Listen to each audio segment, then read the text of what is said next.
Hello दोस्तों, जब भी हम इंग्लिश बोलने की कोशिश करते हैं या इंग्लिश में बोलना चाहते हैं तो अक्सर हम अटक जाते हैं, अक्सर हम फंस जाते हैं। So why we get stuck? So दोस्तों, इसके there are two major reasons.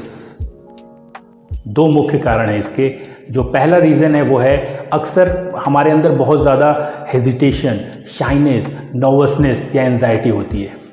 हम हिचकिचा जाते हैं, हम शर्माने लगते हैं, हम घबरा जाते हैं या हम नर्वस हो जाते हैं। और जो दूसरा रीज़न है इसका वो है लैक ऑफ वर्ड्स, यानी शब्दों की कमी या शब्दों का अभाव। और जो पहला रीज़न है ना दोस्तों, वो हमारे दूसरे रीज़न की वजह से एग्जिस्ट करता है। कुछ बातें जो हम नहीं कह पाते हैं उसके वजह से हमारे अंदर ये सारी चीज़ें आ जाती है, हेजिटेशन, शाइनेस, नर्वसनेस या एंजाइटी। फॉर एग्जाम्पल, आइए एक एग्जाम्पल से समझने की कोशिश करते हैं इसको।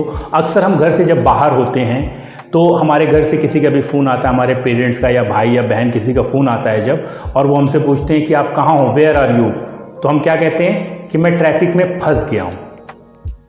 एंड आई एम श्योर कि फंसने की अंग्रेज़ी आपको पता होगी। फंसने को अंग्रेज़ी में क्या कहते हैं? Stuck, STUCK। तो आप बड़े आसानी से उसको जवाब दे लेते हैं कि I am stuck in traffic. In the same way, let me give you another example कि अगर मैं ये कहूँ कि रेलवे स्टेशन पे भगदड़ मच गई, तो देखिए अब यहाँ पे एक वर्ड परेशान करने लगा, एक शब्द परेशान करने लगा हिंदी का, भगदड़। भगदड़ को अंग्रेजी में क्या कहते हैं? स्टैम्पेड। तो अब आप इसको भी बड़े आसानी से बना लेंगे कि there is a stampede at railway station, या इसको दूसरे तरीके से कैसे कह सकते हैं? Stampede took place at railway station. तो देखा आपने, just by knowing one single word, एक शब्द आपको पता हो गया, आप बड़े आसानी से वो पूरी लाइन, पूरा सेंटेंस बड़े आसानी से इंग्लिश में कह पा रहे हैं।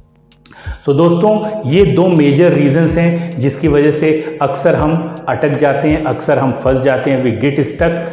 This is the reason of failure, this is the reason of fiasco when we try and speak in English. इसके अलावा भी बहुत सारे रीजंस हैं। आइए जानते हैं वो रीजंस कौन कौन से हैं। तो उसमें जो सबसे पहला रीज़न है वो है लैक ऑफ कॉन्फिडेंस। हमारे अंदर कॉन्फिडेंस की कमी होती है।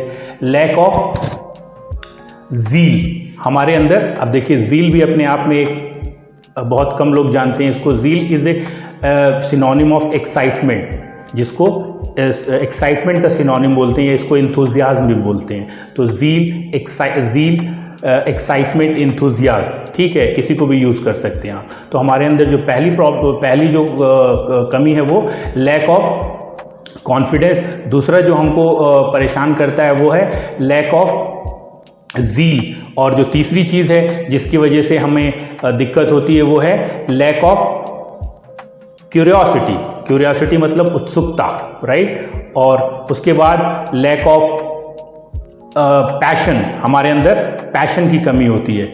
और last but not the least, lack of reason to prove. तो इसके अलावा जो दो मेजर रीजंस हैं, hesitation, shyness, nervousness and anxiety, and the second one which is the most important one, lack of words, शब्दों की कमी, शब्दों का अभाव।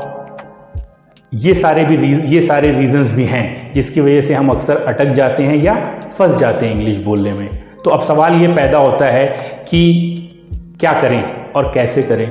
तो आपके सवाल में ही आपका जवाब है। कैसे? जो भी आप देख रहे हैं, जो रीजंस हैं, उस पर काम करिए आप। अगर आपके अंदर क्यूरियोसिटी नहीं है तो you have to be curious to know कि यार अगर कोई कुछ नई चीज़ आप सीखते हैं तो उसको, नई चीज़, if you are coming across new word, उसको जानने की कोशिश करिए। तो you have to be curious enough, you have to show lot of enthusiasm, you have to show lot of zeal कि हाँ मुझे सीखना है। You have to be passionate, तुम्हें पैशनेट होना पड़ेगा आपको, थोड़ा सा अपने अंदर जुनून और पागलपन लाना पड़ेगा। और जैसा कि मैंने द लास्ट रीज़न जो मैं आपको बताया कि रीजंस टू प्रूव, एक रीज़न नहीं, आपके पास मल्टीपल रीजंस होने चाहिए, n नंबर्स ऑफ रीज़न होने चाहिए। आपके पास सिर्फ एक रीज़न नहीं होना चाहिए कि बस मेरा इंटरव्यू किसी तरह निकल जाए, I can crack the interview. No, आपका रीज़न होना चाहिए कि मैं इंटरव्यू भी क्रैक कर सकूं, इंटरव्यू में मैं अपनी जॉब में एक्सेल भी कर सकूं, और उसके साथ साथ प्रमोशन भी पा सकूं in no time, very quickly. So जब आपके पास रीजंस बहुत सारे होंगे तो आई होप कि आप उस पर काम करोगे। तो I hope you must have understood what I am trying to explain. All the very best for your English learning. Thank you so much. All the best.